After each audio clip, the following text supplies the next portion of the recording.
أعوذ بالله من الشيطان الرجيم بسم الله الرحمن الرحيم الحمد لله رب العالمين والصلاة والسلام على إمام المتقين قائد المجاهدين وعلى آله وصحبه أجمعين سبحانك لا علم لنا إلا ما علمتنا إنك أنت العليم الحكيم وتب علينا إنك أنت التواب الرحيم رب اشرح لي صدري ويسر لي أمري واحلل عقدة من لساني يفقهوا قولي أما بعد.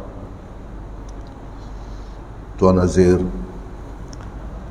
para imam, para AJK, para Bilal, tuan-tuan, puan-puan yang dirahmati Allah sekalian. Assalamualaikum warahmatullahi taala wabarakatuh.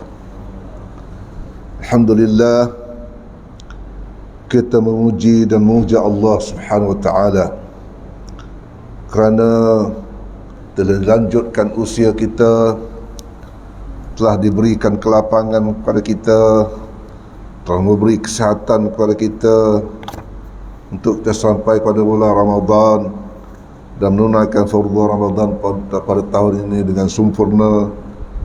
Alhamdulillah, hari ini kita telah berada pada 13 Ramadan. Sudah habis 12 hari. Hari ini hari yang ke-13. Tuan-tuan dan rahmat Allah sekalian, marilah sama-sama kita renungi. Setelah masuk fasa yang kedua, itulah 10 hari yang kedua ini, apakah kita telah berpuas hati ataupun kita telah melaksanakan apa yang sepatutnya kita laksanakan dalam menghormati Ramadan ini? Apa khabar dengan puasa kita? Bagaimana dengan sedekah kita? Bagaimana dengan qiyam kita? Bagaimana dengan tarawih kita?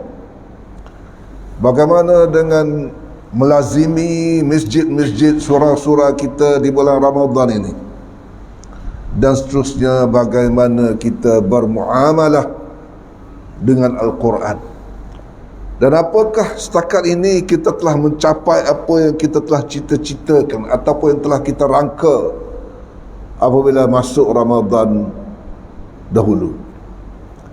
Kalau segala kekurangan ataupun kita merasa bahawa ianya amat kurang, maka kita ada lagi peluang, ada nanti ruang, ada lagi masa-masa, hari-hari yang perlu kita perbaiki dan kita tambah sebelum ianya terlewat, di mana apabila menjelang Aidil Fitr semuanya telah tutup, tirai dilabuhkan dan Ramadan akan meninggalkan kita. Diharap di masa itu kita tidak menyesal dan kita telah diampunkan Allah Ta'ala akan dosa-dosa kita. Apabila kita tanya tentang perkara-perkara tersebut, tentang siam dan sebagainya, mungkin kita boleh tunjuk bukti-bukti kita tentang kejayaan kita tentang Ramadan ini. Yang pertama, mungkin kita boleh tunjuk dah turun berapa kilo. 3 kilo, 4 kilo, saya dah turun 4 kilo. Ada itu saja bukti ke? Sampai dah longgar seluar, dah ubah kancing seluar. Bukan itu saja diharapkan. Diharapkan perkara-perkara maknawi yang mengiringi Ramadan ini kita lebih kemas, dan kita lebih bersedia insya-Allah daripada Allah Ta'ala nanti.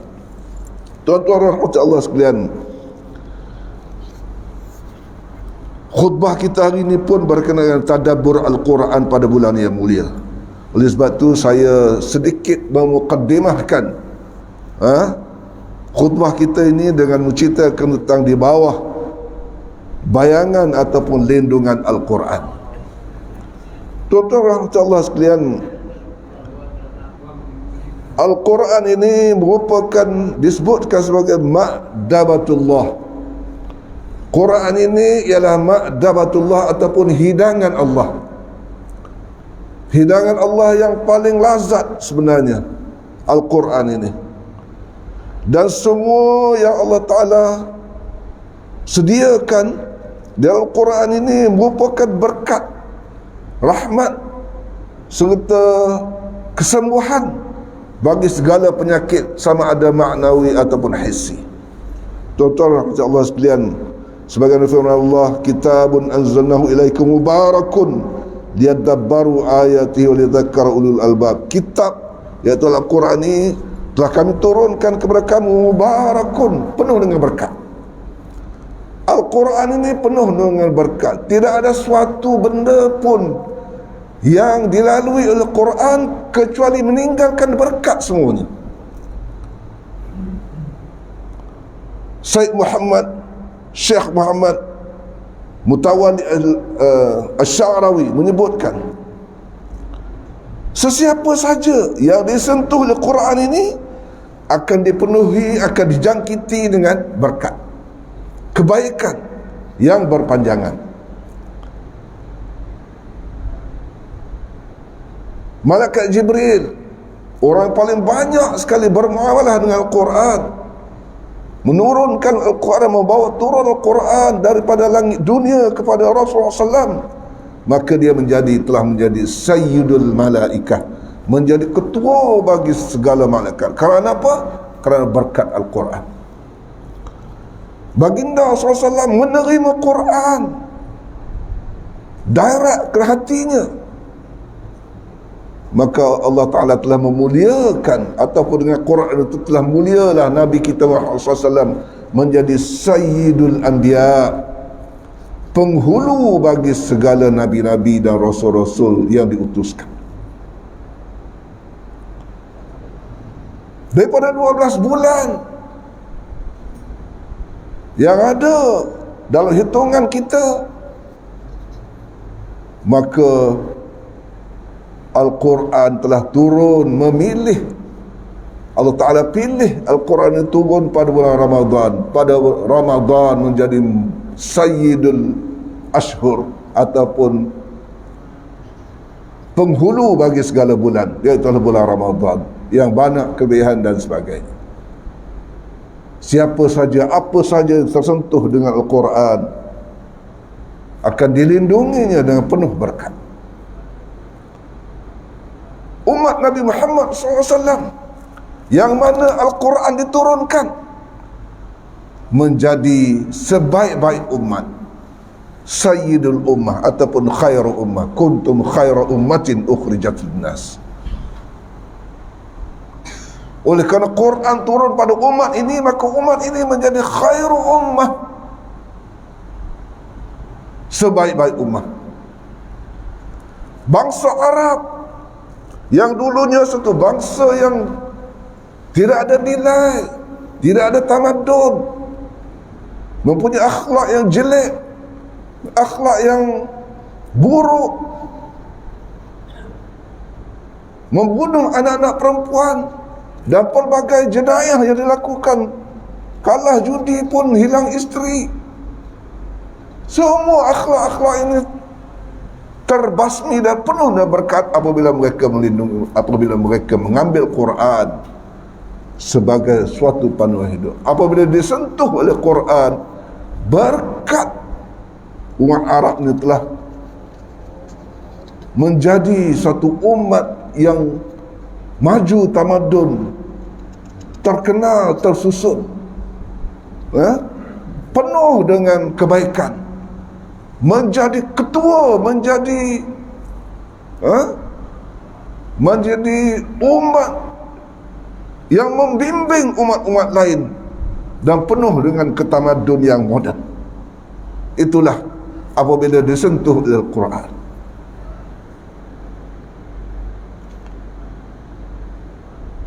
Dan di kalangan generasi,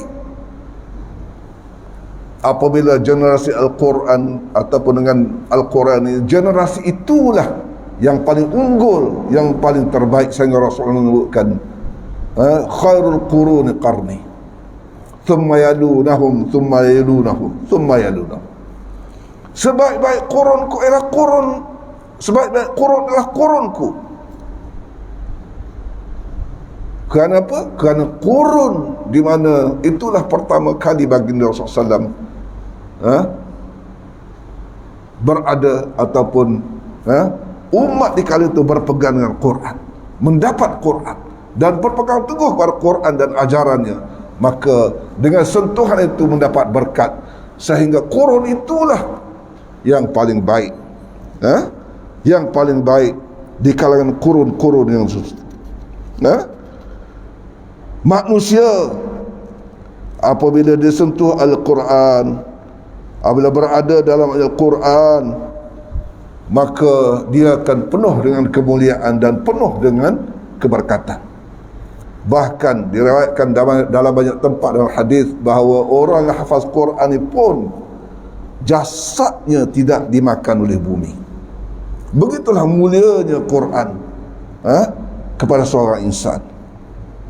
Kalau ianya Quran menyentuh hati, maka hati ini akan menjadi hati yang penuh dengan kebaikan dan rahmat, penuh dengan sifat mahmudah, mulia, sifat yang terpuji. Oleh sebab itulah Rasulullah menyebutkan khairun nas man ta'allama al-Quran wa 'allama. Sebaik-baik manusia ialah orang yang belajar Quran dan setelah pandai mengajar pula kepada orang lain. Inilah sebaik-baik manusia, ataupun manusia yang terbaik di kalangan umat. Tuan-tuan rahmatullah sekalian, Quran ini tidak hilang, tidak kunjung padam keajaibannya, tidak kunjung hilang, tidak kunjung habis kalau dikaji tentang keajaibannya. Tuan-tuan, puan-puan, tuan-tuan yang rahmat Allah sekalian, kalau kita baca Quran dengan mata, kita akan hanya mendapatinya huruf-huruf alif, ba, ta dan sebagainya. Kalau kita baca dengan mata, itulah kita dapat alif, ba, ta, mim, nun. Kalau kita baca dengan lidah, kita akan jumpa, kita akan tahu hukum-hukum tajwid, panjang pendek, dengung tak dengung dan sebagainya. Kalau kita baca dengan pemikiran Al-Quran ini, kita baca dengan pemikiran, lalu kita akan dapati ilmu, penuh dengan ilmu di dalamnya. Kerana Al-Quran itu penuh dengan ilmu, Al-Quran itu penuh dengan hikmah-hikmah, penuh dengan menceritakan tentang orang zaman dulu, menceritakan akan masa depan, menceritakan dalamnya sains, menceritakan dalamnya astrologi, astronomi, menceritakan dalamnya pelbagai-bagai ilmu yang boleh ditimba kalau kita menggunakannya, membacanya dengan fikir. Dan kalau kita membacanya dengan hati, nescaya kita akan terjumpa, kita akan dapati Al-Quran ini merupakan satu hikmah, wisdom. Kita akan jumpa, kalau kita baca dengan hati Al-Quran ini, kita akan jumpa mutiara-mutiara, kita akan jumpa hikmah-hikmah, kita akan jumpa perkara-perkara yang boleh membawakan kita kepada hidayah, boleh membawa kita kepada kebaikan dan seterusnya, sebagaimana telah dialami oleh orang-orang terdahulu sebelum kita. Dengan hanya membaca, memahami, dengan terjemahan saja pun ramai di kalangan manusia ini telah memeluk Islam, kerana kagum dengan fakta-fakta sainsnya, kagum dengan fakta-fakta keduniaannya, yang dia kaji berpuluh tahun, yang dia kaji beratus tahun di ilmu ini, telah diceritakan oleh baginda SAW 1400 lebih tahun dulu. Telah diceritakan. Ada satu cerita, dia ni profesor dalam bab ilmu sakit puan, UNG. Dalam kajian dia, dalam pengajian dia, dia tahu bahawa apabila seorang perempuan ini mempunyai suami, maka darah yang ada dalam perempuan ini ada satu kod, ada satu formula di dalam darahnya, yang mana formula ini unik, hanya terdapat pada laki-laki ini.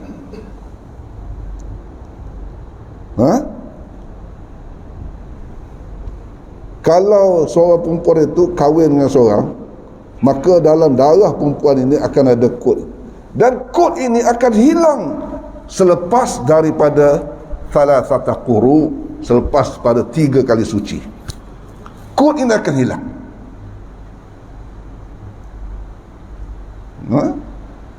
Lalu dia baca Quran, Masya Allah, Quran dah cerita lama dah.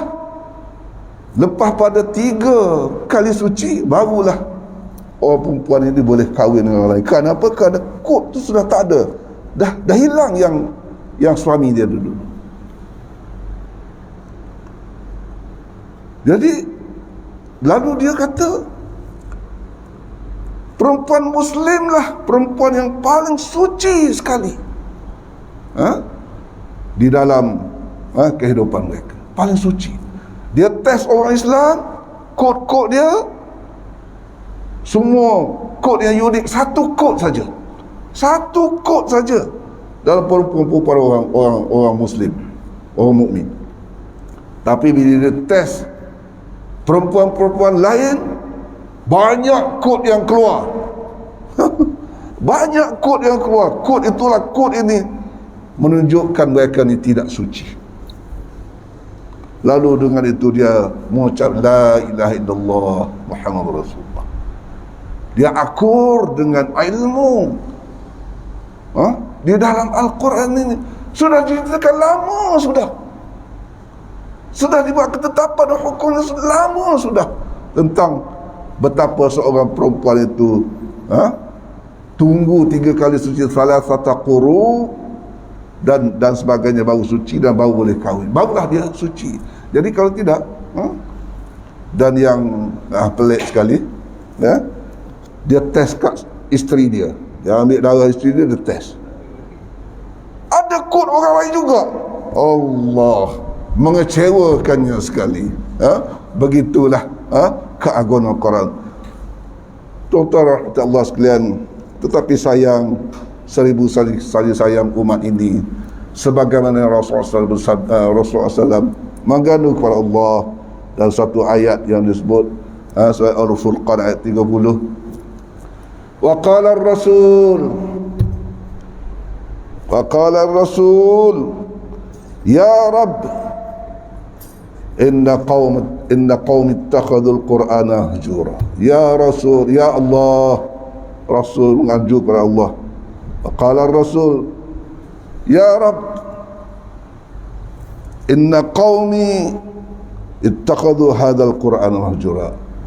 Tetapi dia kata, kaumku mengambil Quran ini sebagai acuh tak acuh saja.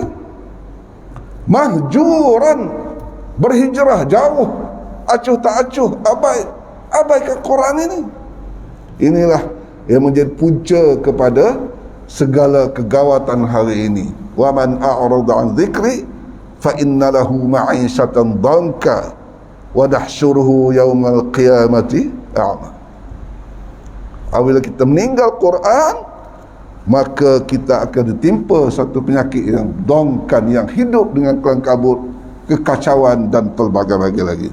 Tuan-tuan Allah sekalian, Apabila kita membaca, ini panjang pula jadinya nanti, tapi saya nak menyebutkan bahawa Muhammad Al-Ghazali dalam kitabnya berkaitan Kaifa Nata'amul Ma'al Quran, bagaimana kita berinteraksi dengan Quran, menceritakan dengan panjang lebar ada 6 peringkat manusia ini berinteraksi dengan Quran. Pertama, sayang berquran. Ini interaksi pertama. Kita kena sayang dengan Quran. Kita kena kasih kepada Quran. Bahkan dia kata ambil Quran, wajib kita hormat kepada Al-Quran itu. Tengok zaman dulu kita junjung, kita cium, tak mau kita kelek aja, tapi kita junjung, bawa orang tua kita ajak, pegang adai semayang, baca dengan penuh tertib menghadap kiblat, menghormati Quran. Kerana orang kafir tidak akan menghormati Quran. La tasma'u li hadzal Quran walghaw fihi la'allakum taghlibun. Orang kafir, la tasma'u li hadzal Quran, jangan kamu dengar Quran ini, walghaw fihi, buat kacau, buat bising, buat hinga-binga, la'allakum taghlibun, nescaya kamu menang, mendapat kemenangan. Orang mukmin, wa idza quri'al Qur'an fastami'u lahu wa ansitu la'allakum turhamun. Orang mukmin dengar Quran, hormat Quran, Al-Quran, fastami'u lah, dengar, wa ansitu, dan senyap, diam, la'allakum turhamun, insya-Allah kamu berrahmat.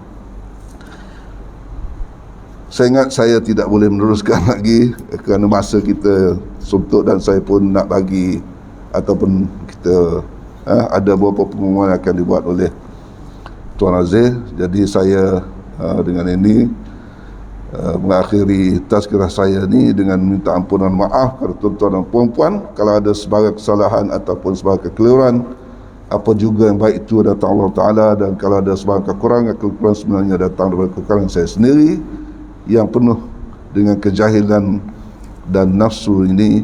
Aqul qawli hadza wa as'alul azim. Assalamualaikum warahmatullahi taala wabarakatuh.